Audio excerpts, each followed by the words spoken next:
नमस्कार दोस्तों, स्वागत है आप सभी का गुरु घंटाल में। उम्मीद है आप सब अच्छे होंगे। दोस्तों, इस वीडियो में हम साल 1916 से लेकर 1920 तक के बीच में भारत के अंदर जितने भी महत्वपूर्ण हिस्टोरिकल इवेंट हुए, एग्जामिनेशन पॉइंट ऑफ व्यू से जो इम्पोर्टेंट हैं, उनको हम ईयर बाय ईयर स्टडी करेंगे। सबसे पहली चीज़ तो याद रखिएगा कि 1911 से लेकर mid of the 1916 Lord Hardinge viceroy थे। तो 1916 के कुछ महीने वाइसरॉय लॉर्ड हार्डिंज थे, जिनके कार्यकाल में बनारस हिंदू यूनिवर्सिटी का निर्माण किया गया। किसके द्वारा बनवाया गया? मदन मोहन मालवीय के द्वारा बनवाया गया, ठीक, 1916 में। और देन देयर आफ्टर 1916 से लेकर 1921, मतलब कह सकते हैं कि लॉर्ड हार्डिंज के बाद 1916 में अगले वाइसरॉय जिसकी ताजपोशी होती है वो थे लॉर्ड चेम्सफोर्ड, जो 1921 तक वाइसरॉय थे। अब इनके कार्यकाल के दौरान क्या क्या हुआ उसको शुरू करते हैं। 1916 में एक बड़ा ही महत्वपूर्ण पैक्ट साइन होता है जिसका नाम दिया जाता है लखनऊ पैक्ट का। और ये जो पैक्ट होता है ये उन दो पॉलिटिकल पार्टीज़ के बीच में साइन होता है जो बाद में जाकर एक दूसरे की आर्क राइवल बन जाती हैं। और फिर कहते हैं कि भारत के बंटवारे की नींव भी इन्हीं के कारण पड़ी। एक तरफ इंडियन नेशनल कांग्रेस एंड दूसरी तरफ इंडियन मुस्लिम लीग, ठीक। जैसा कि मैंने आप लोग को पिछले वीडियो में बता रखा है कि Mohammad Ali Jinnah Indian Muslim league को ज्वाइन करते हैं सन 1913 में। 1916 में कांग्रेस की और मुस्लिम लीग की जॉइंट सेशन होता है, कहाँ पे? लखनऊ में, ठीक। और इस सेशन के जो प्रेसिडेंट थे वो थे अंबिका चरण मजूमदार। तो ईयर ज़रूर याद रखिएगा, प्रेसिडेंट ज़रूर याद रखिएगा, ठीक। एंड ये वो सेशन था जिस सेशन में कांग्रेस का वो फैक्शन जो 1907 के सूरत सेशन में अलग अलग हो गया था, मॉडरेट्स एंड एक्सट्रीमिस्ट, मतलब नरम दल एंड गरम दल, वो फिर से रीयूनाइट होते हैं। और इसका बहुत बड़ा श्रेय जाता है किसको? एनी बेसेंट को, ठीक। नाउ 1916 में होम रूल लीग की शुरुआत की गई दो लोगों के द्वारा। अप्रैल 1916 में, अप्रैल के महीने में 1916 में बाल गंगाधर तिलक ने होम रूल लीग की शुरुआत की। और देन देयर आफ्टर सितंबर 1916 में एनी बेसेंट ने इंडियन होम रूल लीग की शुरुआत की। तो 1916 होम रूल लीग के लिए भी जाना जाता है। नाउ बढ़ते हैं नेक्स्ट। 1916 में भारत की पहली वुमेन यूनिवर्सिटी का निर्माण किया गया। किसके द्वारा? ढूंढो केशव कार्वे के द्वारा। कहाँ पर किया गया? पुणे में किया गया। और इस यूनिवर्सिटी का नाम था SNDT वुमेन यूनिवर्सिटी, ठीक। श्रीमती नठीबाई दामोदर ठाकर से वुमेन यूनिवर्सिटी, ये भारत की पहली वुमेन यूनिवर्सिटी है जिसका निर्माण सन 1916 में ढूंढो केशव कार्वे के द्वारा पुणे में किया गया। 1916 में कंस्पिरेसी हुई थी। इस कंस्पिरेसी के बारे में आपको बहुत कम जगहों पर पढ़ने को मिलेगा। इसका नाम है सिल्क लेटर कंस्पिरेसी, जिसको हिंदी में रेशमी रुमाल तहरीक भी कहते हैं, क्योंकि सिल्क को रेशम कहते हैं। असल में ये प्लानिंग क्या थी? कंस्पिरेसी क्यों कहलाई? क्योंकि प्लान किया गया था कि वर्ल्ड वॉर फर्स्ट स्टार्ट हो चुका था, आपको पता है, 1914 में 28 जून। प्लानिंग ये थी कि अंग्रेज़ अभी एक फ्रंट पर इंगेज हैं, कमज़ोर हैं, इनको उखाड़कर भारत से बाहर फेंकना है। अच्छा, किसके द्वारा प्लानिंग प्लॉटिंग की गई? जो प्लॉट तैयार किया गया उसमें दियोबंदी लीडर्स थे। इन्होंने अलायंस बनाया था किसके साथ? ऑटोमन एम्पायर के साथ, एमिरेट ऑफ अफगानिस्तान के साथ, जर्मन एम्पायर के साथ। अब आप देखेंगे, चाहे वो दियोबंदी लीडर हों भारत के, ऑटोमन एम्पायर आप जानते ही हैं, ठीक, अफगानिस्तान और जर्मन एम्पायर, ये चारों ही अंग्रेज़ों के खिलाफ थे। ये चारों अलायंस बनाते हैं कि अंग्रेज़ों को कम से कम इस रीजन से उखाड़कर बाहर फेंक दें, ठीक। लेकिन जो पंजाब CID है, जो ब्रिटिश गवर्नमेंट का उस वक्त एक मशीनरी हुआ करती थी, उनके हाथ में ना एक रुमाल लग जाता है, एक सिल्क रुमाल लग जाता है, ये कह सकते हैं कि एक रेशमी रुमाल लग जाता है, ठीक। किन दो दियोबंदी लीडर्स के बीच असल में वो रुमाल नहीं था, रुमाल पर लिखा हुआ एक लेटर था। इसीलिए इस पूरी कंस्पिरेसी का नाम रेशमी रुमाल तहरीक या सिल्क लेटर कंस्पिरेसी रखा गया। और जिन दो दियोबंदी लीडर्स के बीच में उस कह सकते हैं रुमाल के तहत बातों का आप कह सकते हैं कि आदान प्रदान हो रहा था, उसमें एक थे उबैदुल्ला सिंधी और दूसरे थे महमूद हसन दियोबंदी। और यही पूरा का पूरा आप कह सकते हैं कि सिल्क लेटर कंस्पिरेसी कहलाई, जिसको हिंदी में कहते हैं रेशमी रुमाल तहरीक। नाउ अब आते हैं 1917 में। 1917 महात्मा गांधी का पहला सत्याग्रह भारत के अंदर चंपारण सत्याग्रह 1917 में हुआ। 1917 में Annie Besant Indian national Congress की पहली वुमेन प्रेसिडेंट बनी। याद रखिएगा, सरोजिनी नायडू जो थी वो पहली इंडियन वुमेन प्रेसिडेंट थी, लेकिन पहली वुमेन प्रेसिडेंट 1917 में कलकत्ता के सेशन में एनी बेसेंट बनी। ठीक है दोस्तों, 1917 में कमीशन आई। कमीशन के ऊपर भी अक्सर सवाल पूछा जाता है, खासकर क्रोनोलॉजी के ऊपर।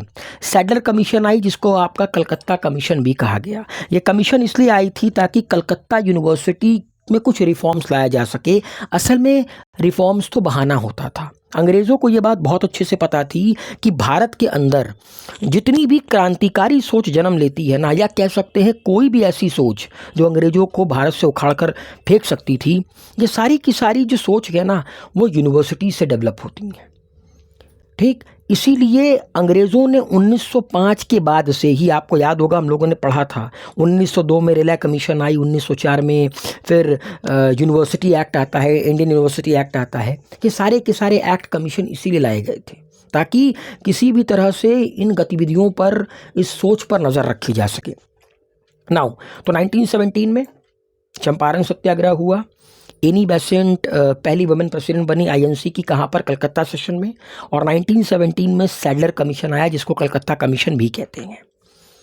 1917 20 अगस्त, उस वक्त के भारत के जो secretary of state for India थे, उन्होंने ना एक स्टेटमेंट ब्रिटिश पार्लियामेंट की हाउस ऑफ कॉमन में दिया, या कह सकते हैं एक तरह का डिक्लेरेशन दिया, जिसको मॉन्टेग डिक्लेरेशन कहते हैं।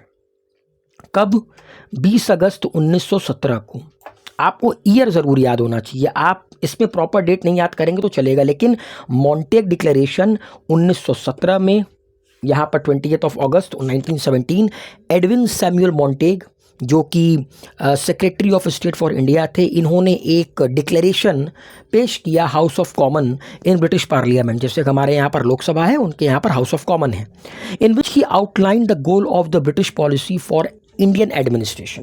क्योंकि 1909 में एक एक्ट आ चुका था, जिसको हम लोग मॉरले मिंटो रिफॉर्म भी कहते हैं, गवर्नमेंट ऑफ इंडिया एक्ट 1909 भी कहते हैं, सॉरी इंडियन काउंसिल एक्ट 1909 कहते हैं। ठीक, रिफॉर्म की ज़रूरत थी, क्योंकि ये हर 10 साल के बाद रिफॉर्म करते रहते थे। तो इसीलिए 1917 में मॉन्टेग डिक्लेरेशन आया। उसमें यही चीज़ें बताई गई थी कि इंडियन एडमिनिस्ट्रेशन में अंग्रेज़ों की क्या पॉलिसी होगी, अंग्रेज़ किस तरह से हमारे देश की एडमिनिस्ट्रेशन को चलाएंगे। फिर आता है साल 1918 का। 1918 में मोहनदास करमचंद गांधी पहली हंगर स्ट्राइक करते हैं अपनी ज़िंदगी की, जिसे हम अहमदाबाद मिल स्ट्राइक के नाम से जानते हैं। ठीक, और 1918 में गुजरात के ही खेड़ा में सत्याग्रह होता है, जिसे हम खेड़ा सत्याग्रह कहते हैं, और ये शुरू होता है 11 मार्च 1918 को, just 4 day after the great mill strike in Ahmedabad. तो अहमदाबाद मिल स्ट्राइक के ठीक 4 दिन बाद खेड़ा सत्याग्रह की शुरुआत की जाती है मोहनदास करमचंद गांधी के द्वारा। खेड़ा कहाँ पे है? गुजरात में है। तारीख क्या थी? 11 मार्च 1918। 4 दिन बाद किसके? अहमदाबाद मिल स्ट्राइक के। मतलब 7 मार्च 1918 को अहमदाबाद मिल स्ट्राइक हुई थी, और उसके 4 दिन बाद 11 तारीख को खेड़ा सत्याग्रह हुआ था। नाउ अब बात करते हैं साल 1919 की। बहुत इंपॉर्टेंट साल, क्योंकि ऐसा कानून आया जिसने भारत के अंदर क्रांतिकारी गतिविधियों को बहुत ज़्यादा, आप कह सकते हैं, पुश कर दिया। 1919 में रॉलेट एक्ट मतलब इंट्रोड्यूस करते हैं अंग्रेज़ 18 मार्च 1919 को। ये डेट बहुत इंपॉर्टेंट है। 18 मार्च 1919 को रॉलेट एक्ट पास किया जाता है। कहाँ पर? दिल्ली की इंपीरियल लेजिस्लेटिव काउंसिल में। इसका एक नाम एनार्कियल एंड रिवोल्यूशनरी क्राइम्स एक्ट भी था। ठीक, तो 18 मार्च 1919 को ये पास किया जाता है। ये एक तरह का ड्रैकोनियन लॉ था, जिसके अंतर्गत जो अंग्रेज़ी हुकूमत थी वो सिर्फ शक के बिना पर किसी को भी उठाकर जेल में डाल सकती थी 2 सालों के लिए विदाउट एनी ट्रायल। और इसको अगर मैं एक सिंगल वर्ड में डिफाइन करूं तो ना कोई अपील, ना कोई वकील, ना कोई दलील, इनका कॉन्सेप्ट था। तो 18 मार्च 1919 को रॉलेट एक्ट पास होता है, और 6 अप्रैल 1919 को मोहनदास करमचंद गांधी रॉलेट सत्याग्रह की शुरुआत करते हैं। 6 अप्रैल 1919 को महात्मा गांधी कॉल्ड करते हैं नेशन वाइड हड़ताल की, स्ट्राइक की, and to protest the Rowlatt Act. ठीक, देन देयर आफ्टर 9 अप्रैल 1919 का दिन आता है। माइकल ओ डवायर, जो कि उस वक्त लेफ्टिनेंट गवर्नर था पंजाब का, वो 2 लोगों की गिरफ्तारी का आदेश देता है जो कि पंजाब के लोकल लीडर थे, doctor Saifuddin Kitchlew and doctor Satyapal Malik. कहाँ पर? अमृतसर में। 9 अप्रैल को वो ये आदेश देता है कि इन दोनों को गिरफ्तार करो। 10 अप्रैल को ये गिरफ्तारी होती है, किसकी? सैफुद्दीन किचलू की एंड सत्यपाल मलिक की, जो कि पंजाब के लोकल लीडर थे।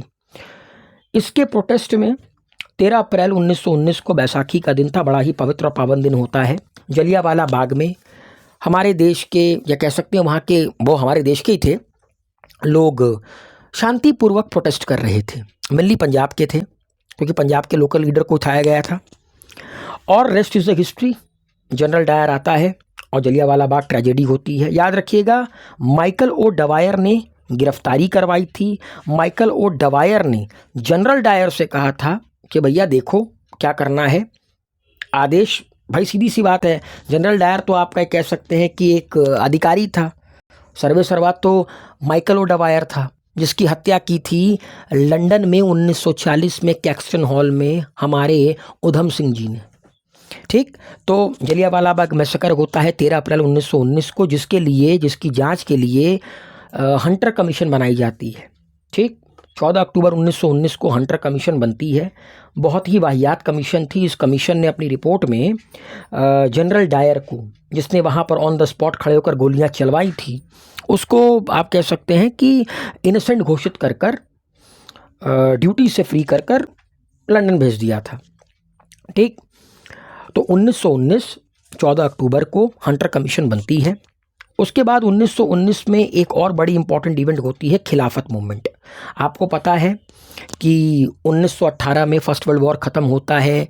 जो ऑटोमन एम्पायर होता है उस पर अंग्रेज़ों का कब्ज़ा होता है। कैलिफेट के पद को हटा दिया जाता है, जिसके विरोध में भारत के अंदर खिलाफत मूवमेंट की शुरुआत होती है, जिसको लीड करते हैं मोहम्मद अली और शौकत अली, जिनको हम लोग कॉमनली अली ब्रदर के नाम से जानते हैं। इसके अलावा इसमें अबुल कलाम आज़ाद भी थे, हसरत मोहानी भी थे, और बहुत सारे लीडर थे।